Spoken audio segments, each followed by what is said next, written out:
the big benefits of intermittent fasting. Let's roll through some of them because I keep thinking, if this was a pill, you know, like, could you imagine, you know? It would be the wonder pill. If it was in pill form, it would sell out and be prescribed for everybody.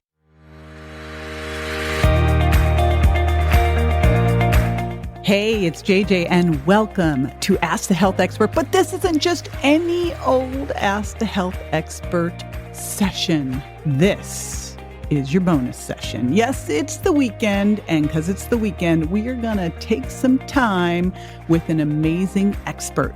So be on the lookout for these Saturday Ask the Health Expert bonus sessions where we're going to go deep into an amazing subject with an incredible expert to give you actionable items that you can put into your life. Hey, JJ here with a bonus deep dive Ask the Health Experts. Yep, I'm bringing you some bonus episodes because some of these people have got so much stuff to unpack that I want to give them extra time. And Dr. Will Cole is one of those. He is back with us. Now, you might remember him from when he came on and talked about ketotarian or the inflammation spectrum. Well, his next book is I was going to say just as, but it's just the perfect companion really to ketotarian. He's going to be talking about intuitive fasting. And we are going to be deep diving into the benefits of intermittent fasting and what it means to be metabolically flexible.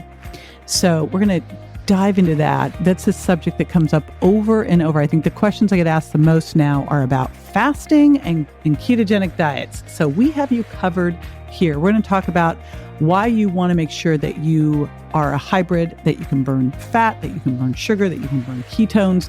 So who is my buddy here, Dr. Will Cole? If you haven't heard him on one of the podcasts before, you may want to go back into the catalog and listen to these episodes. He is amazing. He's a leading functional medicine expert. He consults people all over the world via webcam. He is like so ahead of his time. I'm sure when the pandemic hit, he was like, he was so already used to doing all this, had been for 10 years. Lives in Pittsburgh. He's one of the top 50 functional medicine and integrative medicine docs in the nation, named that, and works a lot with Mind Body Green. He is also co-hosting the Goop Fellows podcast and Keto Talk, and he's starting a new one, The Art of Being Well. You'll want to look for that. He specializes in investigating underlying factors of chronic disease and customizing a functional medicine approach for thyroid issues, autoimmune conditions, hormonal balances, digestive disorders, and brain problems. And again, his new book is out, Intuitive Fasting. And I was like, oh, you got to come on. We've got to unpack this book. And this is a super interesting interview. Again, we're talking fasting. We're talking what happens when you do chronic caloric restriction. We're talking about how you become metabolically flexible, all the things you want to know most about. So stay with me. We will be right back. If you're a chocolate lover, I have a great find for you. A sugar-free, handcrafted, keto-friendly chocolate line that tastes amazing and contains specific nutrients to up-level your health. Imagine a dark chocolate with the calming amino acid GABA that helps you exhale during a stressful day, or one with the adaptogen ashwagandha to help you focus when you need to. There's one with reishi mushroom to help you defend your immune system, a superfood blend with antioxidants, and a CBD one appropriately named Zen. I can't think of a more fun way to take your supplements, and it turns out that chocolate increases your body's ability to absorb these nutrients too, making them more effective. FX Chocolate is offering my listeners 25% off their first order. Go to fxchocolate.com, use the promo code JJ25 at checkout to get 25% off your first order. Health doesn't have to be hard. Use promo code JJ25 at checkout.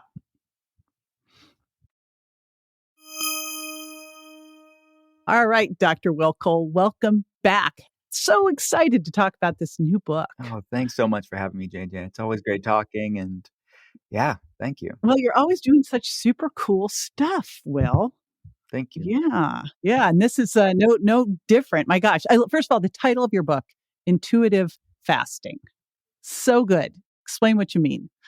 Yeah. So these are all ripple effects of me talking to people via webcam 10 hours a day. And when you talk about this stuff, as long as I have, I mean, as you know this, but for people that don't know, I started one of the first functional medicine telehealth clinics over a decade ago. So for 10 hours a day, Monday through Friday, that's what I'm really talking about. So a lot of these concepts and ideas just are born out of me seeing these amazing tools better people's lives and move their labs in the right direction, move their quality of life in the right direction. And then it's just a matter of how do we educate people on this beyond just the clinical side of things. So as a lot of my job is educating people and putting it in ways that they can understand. And I love writing too. So intuitive fasting was just born out of that. And this concept that I kept seeing online of intuitive eating. And we've heard about that over the years, and it sounds nice, right? Intuitive eating. And but what does it actually mean? Because if you're one of my patients when they're first meeting me at their initial consult, if they're in the throes of chronic inflammation or hormone imbalance or blood sugars all over the place, to ask them to eat intuitively, they would have a lot of problems doing that. Is it hangriness or intuition? Is it hormone balance or intuition? Is it inflammation or intuition? Because stress eating is not intuitive eating. Emotional eating is not intuitive eating. Insatiable cravings is not intuitive eating. Right. I know. I think of that with Virgin Diet. It's like, okay, well, is intuitive eating like letting your cravings lead you? Because I know where they lead you, and it's not a pretty place. No, and all that is proverbial noise on a physiological level. It's you cannot hear amidst the scream and the noise that still small voice of your intuition. So I'm all for having intuitive eating, but let's put in the work and show up for our health to get to that place. And metabolic flexibility is fertile ground for authentic intuitive eating. So when I called the book Intuitive Fasting, it on a superficial level, it was a play on words of intermittent fasting, the prefix INT, but intermittent fasting or intuitive fasting. So this dichotomy or paradox of how the heck could fasting ever be intuitive? But when you get metabolic flexibility, you'll be able to fast intuitively and eat intuitively because you'll know what your body loves and what your body hates. So it's all the stuff that we do with patients in functional medicine that I've just wanted to educate people how amazing the body is when you do implement these tools. And these are practical things. And specifically with intermittent fasting or time restricted feeding, which is the specific type of fasting that I talk about in the book, it is completely free. And when you start implementing these tools, the body is so cool. And Paracelsus, one of the fathers of medicine that I talk about at length in the book, we all know about Hippocrates, but Paracelsus, lesser known guy, but he was the father of toxicology. He was known as the Martin Luther of medicine because he was reforming medicine. He called fasting the physician within, which I think is so beautifully put. It's this repair mechanism, this doctor within you that allows your body the time to repair and get to the place of true intuitive eating. You know what's so crazy is like fasting, when you look back historically, has been this amazing therapeutic tool. Then, and I'm thinking it happened, I don't know, 40 years ago. I just remember even 30 years ago, you were taught to eat every couple hours, to never skip a meal, to have a snack before bed, to, like such crazy stuff. And it's like, how the heck did that happen? How did we get so afraid? Like I remember saying, if you don't eat for a day, your body's going to eat up your muscle. Yeah. And, it's like, wow, I don't think our body's that crazy. Yeah, one day you'll be like shrunk to nothing. So, I mean, first of all, like why did how did we stray so far into this crazy, snacking culture that drives me insane? And this big fear of even missing a meal away from this obviously therapeutic tool that we're finally coming back to. Right. I know. And I like snacks as much as the next person, but this snacking culture or this overvaluation of snacks or this needing to snack is another thing. It's like, okay, if you miss a snack, you will get hangry and you will get irritable and your blood sugar's all over the place, that's a problem there. There's something going on with our meals and our metabolic flexibility if we have to snack, if we're bound by that next meal or snack. So that is kindling on the fire, as I talk about it in the book. I mean, most people are bound and stuck in this sugar burning mode from a metabolic standpoint. So kindling will create light, but it's going to be short lived. And many people are stuck with the endless kindling 6 times a day. If they don't get the kindling on, their light's going to go out and they get hangry and irritable and super going to bite someone's head off. So that is all relative, right? I mean, if you're stuck in that zone, and if you're only in sugar burning mode, to say there's 6 meals a day and have 6 small meals a day and snack all the time, that is relatively true, because if you're only stuck in sugar burning mode, they know, and the person knows out there how they feel, that they're going to have to keep that kindling on all day long or the light's going to go out. So if that's your only option, if kindling's your only option, if burning sugar is your only option, then okay, go have at it. But the reality is there is another option.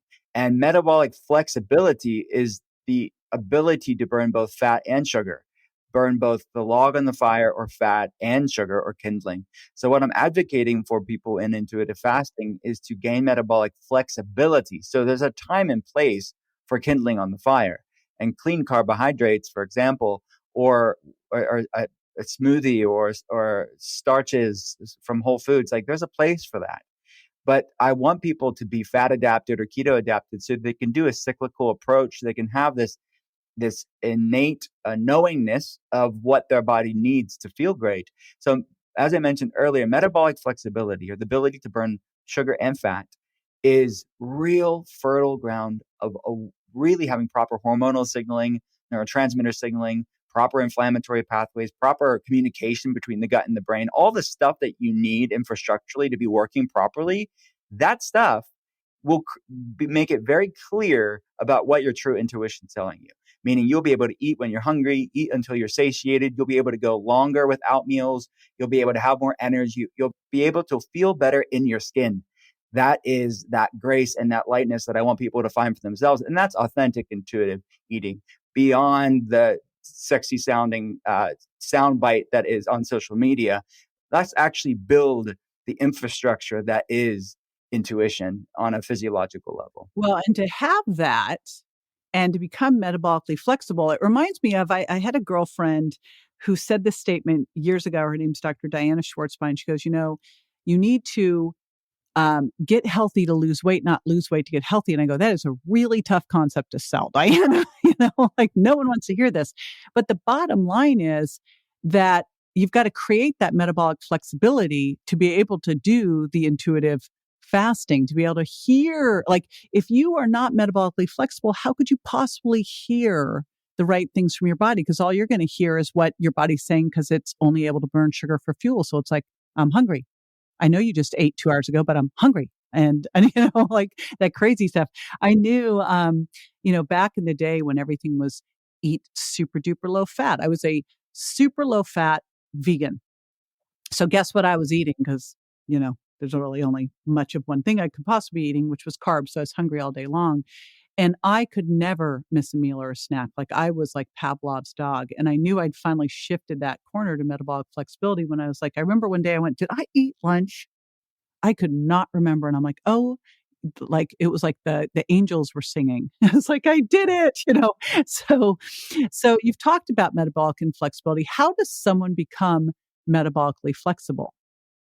Well, I think first of all, it's just see give yourself a baseline. Where are you starting from? Because I realized just with my patients, they're all coming in at different points of their journey.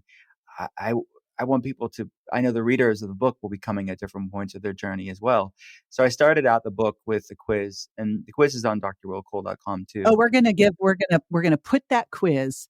So everyone needs to take this quiz. Like, I'm going to be a bossy person right now, and say, well, you've got to know these things. It's like, I think we all should be our own personal health detectives and really learn to connect the dots between how we're feeling and what's going on, and really know, like, hey, you shouldn't have to eat every 2 to 3 hours.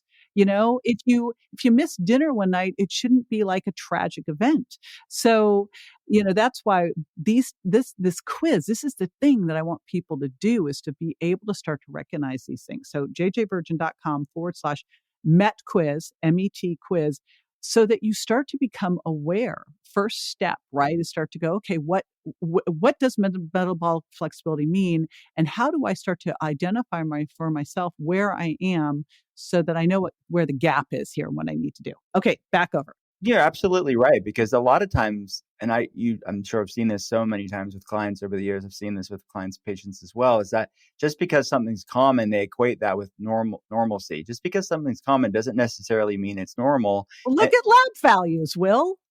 They're the perfect example of normal versus ideal. Normals, I don't want to be normal. Right.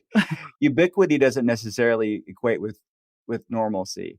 And I'm feeling optimal. And many people, the quiz is quite illuminating, or something like a quiz is really illuminating, because I see this aha moment with so many people when they do something like that. And they say, whoa, I thought that was completely normal. I deal with that every day. And they just settle for it because they don't know there's any difference. So these sublime, low grade, and sometimes not low grade, sometimes these just everyday things on people just push through just to get through the day. I think that's a good starting point. But then from there, what do you do about that metabolic flexibility? If you're struggling with fatigue and hangriness and weight loss resistance, or chronic inflammation issues, or digestive problems, hormonal problems, all of these different signs of metabolic inflexibility or metabolic rigidity, the way that I advocate it in the book is a flexible intermittent fasting plan, and a specific type of intermittent fast called time restricted feeding, or TRF.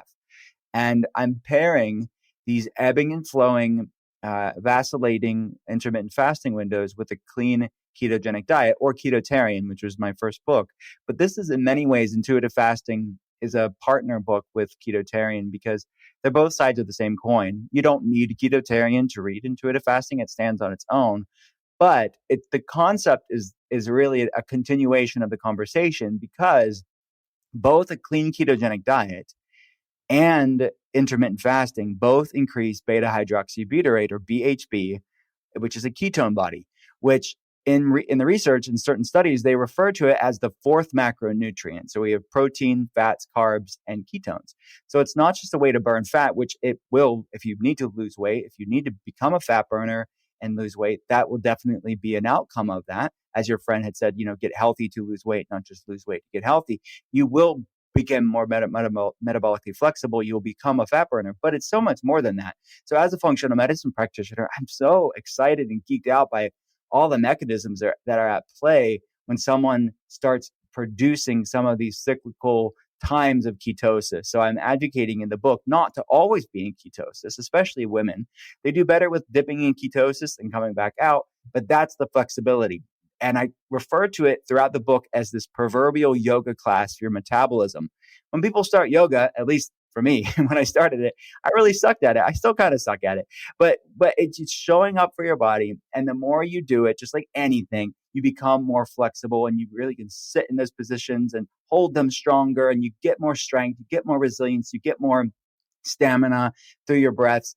That's the picture I had in my mind as I was building this protocol for the book, is how do you get this proverbial yoga class for your metabolism? And that's the flexibility. And at the end of that yoga class, you have the savasana.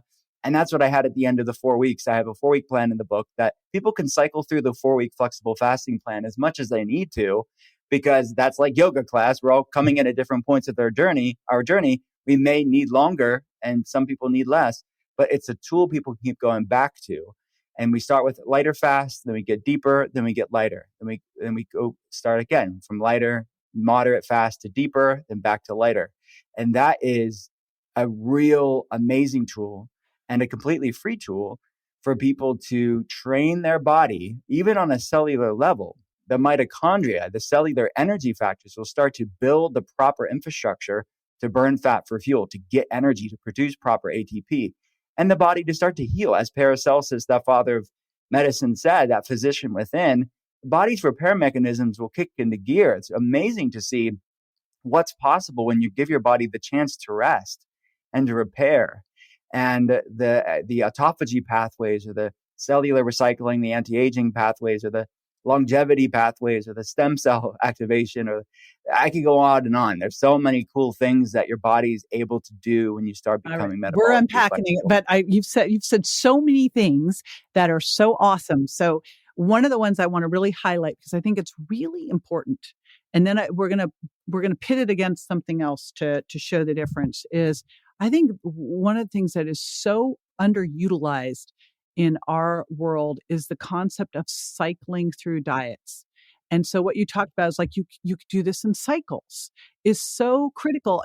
We know this in fitness. Like if you look at fitness, you're taught to cross train and you're taught to take rest days. But for some reason, to eat the same thing every day. I'm like, how could that be? That makes no sense. It's like, right. So I want you to think of your diet and gosh, well, if I could figure out a name that wasn't lame, because I think, you should use a diet short term therapeutically, cycle in, use it, get effects, cycle back out. So you cycle in with these therapeutic like hits.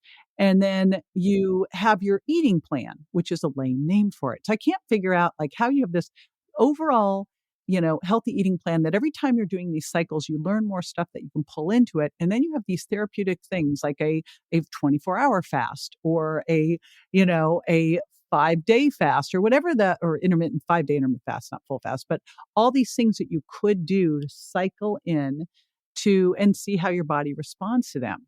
And then you look at like the classic dieting technique that is, I still can't believe it's out there because we've had so much evidence of the destruction it does to your metabolism. And that is this low calorie dieting. That is still the predominant model for weight loss. And the one that we know that if you do chronically, you are going to absolutely damage your metabolism. So can we talk about the difference of your approach with this intermittent fasting cycling versus chronic caloric restriction? What happens with chronic caloric restriction and like why it sucks so bad and why they need to do yours? Yeah, I mean, it's people conflate the two, but they're not the same. Are you losing weight, but you can't seem to lose your waist? Well, you may be a sugar burner and you want to make that shift to being a fat burner. The name of the game is being metabolically flexible, but of course, we first need to know your starting point. So I've made it easy for you to figure that out. All you need to do is take my Are You a Sugar Burner or a Fat Burner quiz to figure it out. So to do that, go to jjvirgin.com/sugar quiz.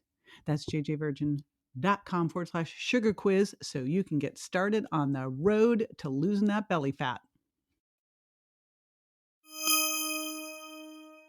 I mean, chronic caloric restriction or like chronically forever lowering your calories is not the same as intermittent fasting. And there's many different ways to do intermittent fasting. And I highlight all different types within the studies in the book. I talk about the different studies within the book, and they're all looking at different kinds. But the commonality between many of them is that they are not restricting calories. And if they are, it's not intentional. It's just because if you have a tighter eating window, people just tend to eat slightly less. So it's not a huge caloric deficit. It's just a slight deficit, which can have benefits there.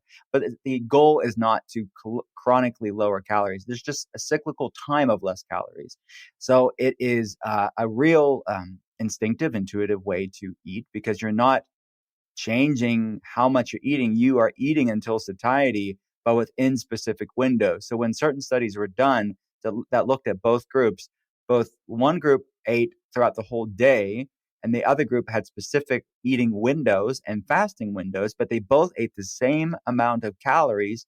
The ones that had the eating and fasting window saw better improvements in their health. They saw decreased inflammation. They saw improved hormonal balance. They saw increased satiety. All these markers that we want on labs that I run on for patients, all that stuff is improved.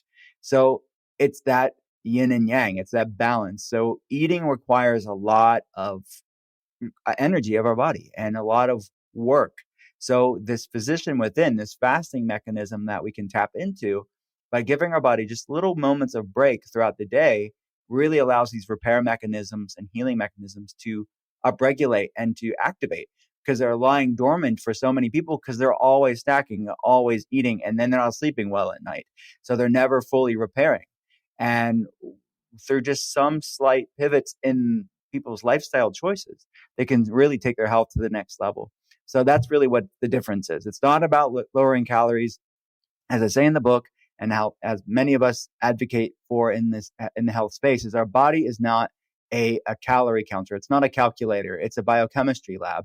And fasting is a way to optimize that beautiful chemistry lab that is our metabolism, because it really shifts the way your hormones are signaling, shifts the way your neurotransmitters are signaling, and allows that physician within to repair all those things and optimize all those things.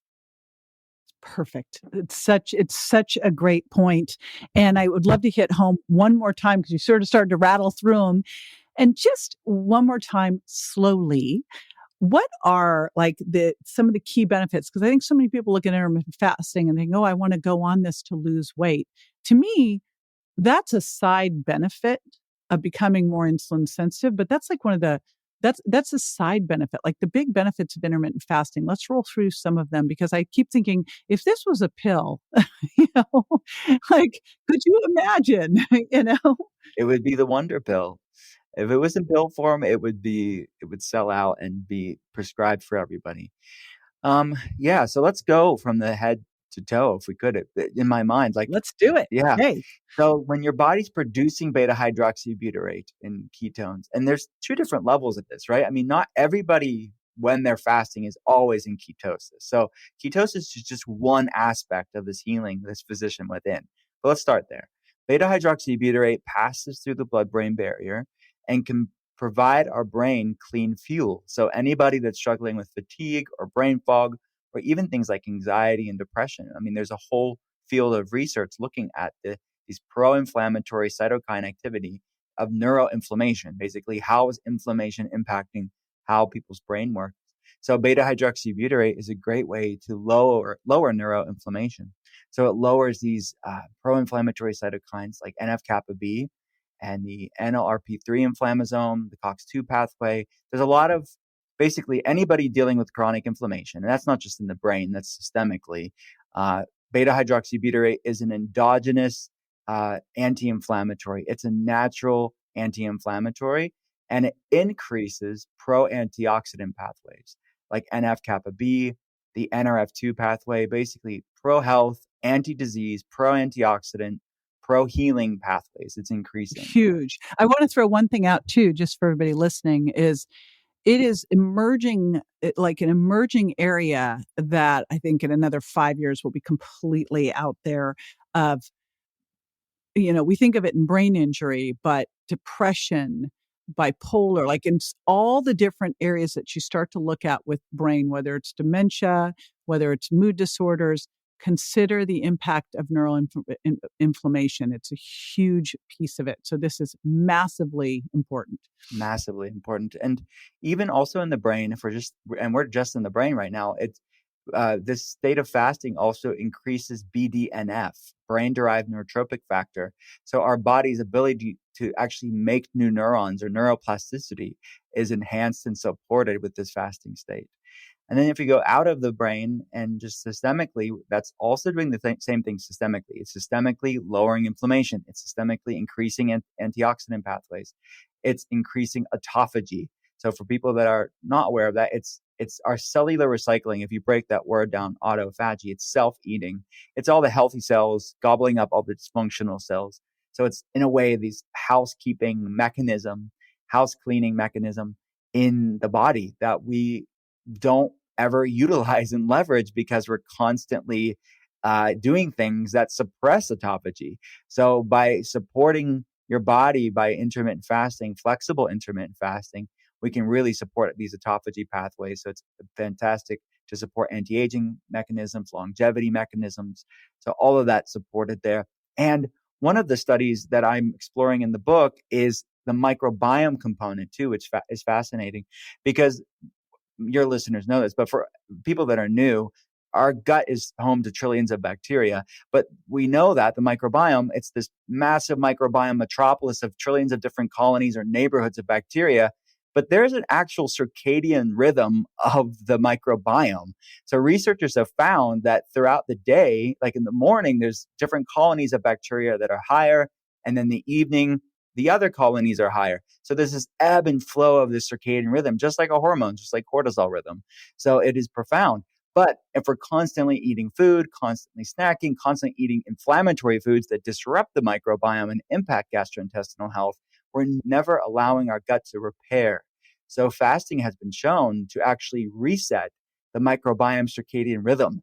And this is profoundly important, not just from a digestive standpoint, which there is compelling studies to show that fasting can really repair inflammatory bowel issues or IBS, but also because this is 75-80% of the immune system, when you're looking at immune-mediated issues, inflammatory problems specifically, which inflammation is a product of the immune system, by resetting the microbiome, it's way more than just digestion. It is inflammatory issues are improved and other immune-mediated issues are improved.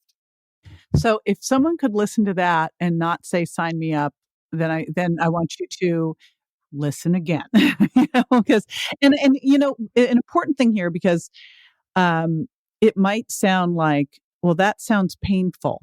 Now, I remember, our mutual friend, Dr. Joel Kahn, I was sitting at Expo West talking to him and Dr. Jeff Bland, and Joel goes, hunger equals younger. And I went, that is an amazing reframe, because I think for so many of us, we've been taught that in fact, I even remember this well, this is probably before your time, but you were not supposed to let yourself get hungry. Right. You needed to eat before you got hungry, which I think is the craziest idea ever. Like, don't ever let yourself eat before you get hungry. And so the reframe really is, it's like, don't eat till you're really hungry. Be drinking a lot of water, green tea in between meals, and reframe that hunger, which first of all will pass, by the way. So just, relax. But hunger equals younger. I love that. Right? Yes. A little nutty though. Yeah. He's a good nutty. He's a good nutty. Oh my gosh. We won't go into the Joel Kahn stories or his book covers. So super funny guy, but just remember that as you're thinking that, but just address real quickly, for someone stepping into this who might be thinking, but I'm going to get hungry. Well, I didn't even mention the hormone side of things. So what fasting is also doing, and I'll tie it into difficult and hunger, is insulin's typically high in a lot of people. Leptin, which is a hormone that our fat cells produce, is typically high. So many people have various forms or varying degrees of insulin resistance and leptin resistance, and even things like thyroid resistance too. So fasting resets all of that stuff over time. So a lot of those hormonal problems and inflammation and the gut-brain axis and what's going on there and neuroinflammation, all the things that I mentioned, that is at the heart on a physiological level of metabolic inflexibility, which drives things like hangriness and cravings and a lack of resilience. And I think that is the voice that's speaking when someone says that sounds scary or that's hard. Well, that's like showing up to that yoga class. Anybody that's new to the gym or new to the yoga class, that first class may be a little tough, but that doesn't mean that's like someone saying, well, working out's not for me. That's a little tough at the beginning. I'm not going to do that. And that's what that same recoiling that I see with something like measured, flexible intermittent fasting. It's nothing too extreme, but that initial walking into that class for your body, that's the same thing I want people to come into with walking in for their health and their metabolism, because it may be tough at the start. But actually, the way that I built the protocol, it's not too tough. And anything that you're doing, it's not for long. It's not like you're starving yourself. This is just ebbing and flowing. It's just dipping in and dipping back out. So week 1, we start with the 12-12 fasting to eating window. That is super easy. I started it off because you should do this anyway. Everyone needs to be doing the 12-12 anyway. Exactly. This is like baseline stuff. But I wanted to start off with somebody that's snacking really late at night or has no sort of awareness on their body and resting from food and all that stuff.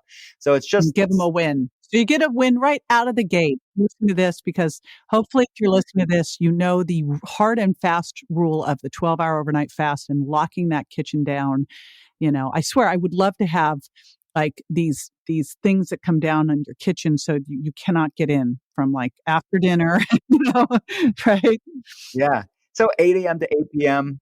or 7 a.m. to 7 p.m., you're allowing a couple hours before night. But I'm pairing that with a ketotarian way of eating. So you're getting the supportive blood sugar balancing, anti-inflammatory benefits of a ketotarian diet, which is a mostly plant-based, clean ketogenic diet that is mimicking a lot of this benefits of fasting without actually fasting. So you're doing that with the 12-12. Then week 2, we get a bit deeper, about an 18-hour fast. So it's like 12 to 6 p.m., 6-hour eating window, or 18-hour fast.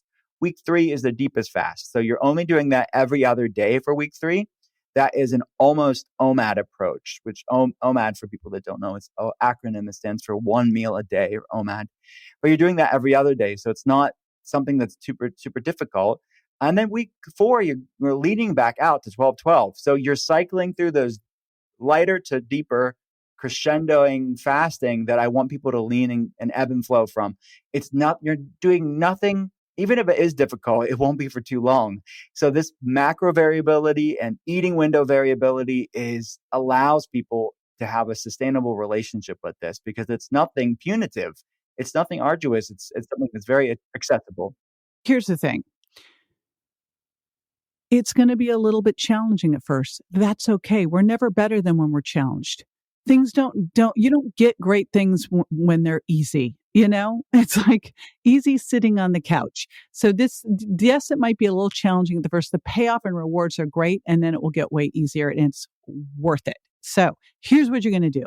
You're going to jjvirgin.com/metquiz, because you really need to know your starting point, and I want you to learn how to really see how things are impacting you. So metquiz, and I know you said, well, they don't need the ketotarian. Get them both, man. You want intuitive fasting and ketotarian. They're your success library. Use them for this. Go all in. It's the best way to go. And jump into Will's fasting group. So get in there, play full out. You'll be blown away by the rewards. And I mean, Will, you've done your homework. You've been at this a long time. And you also have just such a great way of making this super user friendly and even fun. So thank you so much for all of that. Thanks for the kind word. I feel the same way about you. So thank you. Oh, cool. Well, I look forward to hanging out with you this year, hopefully. Fingers crossed. Yes. All right. Well, thank you. And again, everyone, jjvirgin.com/metquiz.